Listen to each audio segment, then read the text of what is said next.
Donald Trump ने supreme court में tariff मेरी हार के बाद पहले 10% और फिर इसे बढ़ाकर 15% ग्लोबल टैरिफ लगा दिया।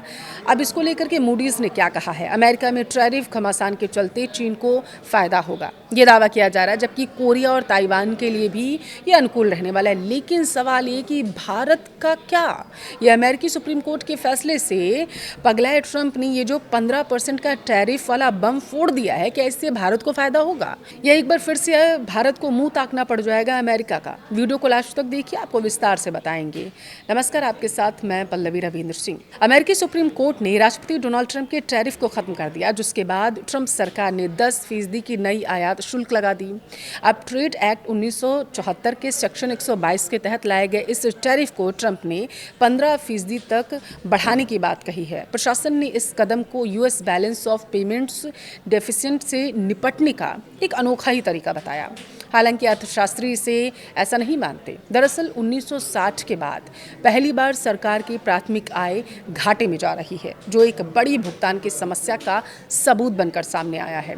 और इसके बजाय पिछले एक दशक में अमेरिकी इक्विटी और दूसरे रिस्की संपत्तियों में बढ़े हुए विदेशी निवेश इसका कारण माने जा रहे हैं। विश्लेषकों ने बताया है कि नया टैरिफ रेट कई एशियाई देशों के लिए फायदेमंद लग रहा है, लेकिन अब भी इसे लेकर काफी अनिश्चितताएं बनी हुई हैं। विशेषज्ञों के अनुसार भले ही देश बातचीत करने का फैसला करे, भले ही कोई फैसला रद्द कर दिया गया हो, लेकिन मौजूदा अमेरिकी प्रशासन अभी भी ज्यादा टैरिफ लगाने की कोशिश जरूर कर रहा है। अब इसके असर को लेकर ग्लोबल एजेंसी मूडीज ने एक रिपोर्ट जारी की है। मूडीज ने इससे बड़ी बात कहते हुए बताया है कि इन घटनाक्रमों ने अमेरिकी व्यापार रणनीति में नई अनिश्चितता पैदा कर दी है, जिसमें भारत और इंडोनेशिया के साथ उसके समझौतों में कुछ बदलाव दिख सकते हैं। दरअसल मूडीज के मुताबिक इंडिया इंडोनेशिया के साथ हुई डील के बाद अब इन दोनों देशों पर कितना टैरिफ लागू होगा, इसे लेकर अभी भी असमंजस बना हुआ है।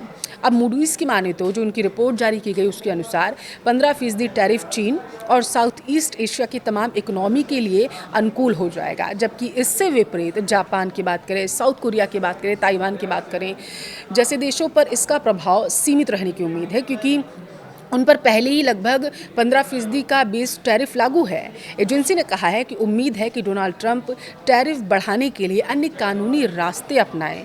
दावा ये किया जा रहा है दरअसल कि सुप्रीम कोर्ट के फैसले से अमेरिका की तमाम व्यापारिक वार्ताओं में जटिलता देखने को मिल सकती है। खासतौर पर इससे भारत और इंडोनेशिया के साथ हुई हालिया ट्रेड डील में बदलाव की संभावना बन रही है।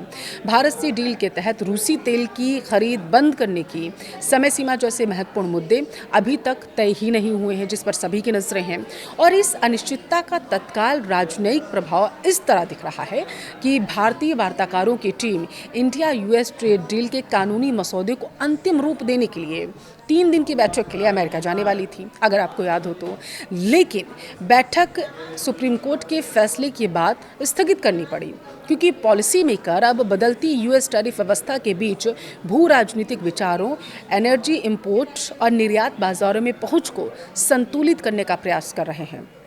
रिपोर्ट के मुताबिक 3 दिवसीय बैठक स्थगित करने के पीछे उनका बहुत बड़ा कारण रहा है, बल्कि एक रणनीतिक पुनर्समायोजन बताया जा रहा है इसे।